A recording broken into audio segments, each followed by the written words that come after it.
So I got a couple damaged heart pine boards here I got to get replaced before we can sand and finish this entire job.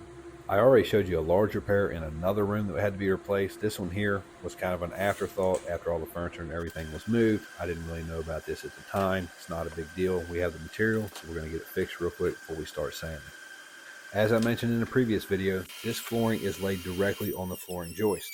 This home was built in the early 1900s, so I got to cut all these right on the flooring joist. These are 16 on center, so all you got to do is find a joint in the floor, measure 16 inches off, make your marks. That's where you're going to cut.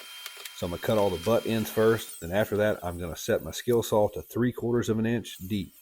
I do not want to cut past that.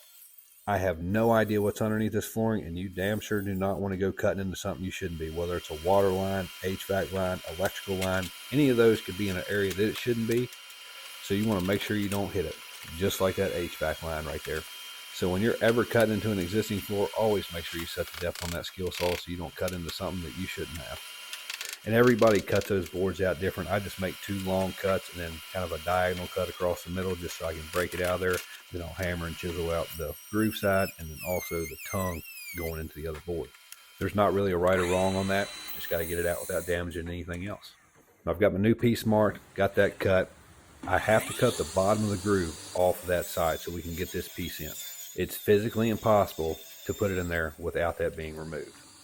It's not a big deal. The entire wear layer is still there, so it has plenty of more sanding and refinishings down the road. I am going to nail and glue these in place. With that first board, I'm able to glue, and then I can nail in the front through the tongue just like it's supposed to. That last board that's going in that I cut the bottom of the groove off, I'm going to glue that in. I'm going to use some wood glue on most of it. And I got some CA glue I'm going to hit in a couple spots, so once I get it in place, it'll set up almost instantly, and I don't have to put any face nails in it.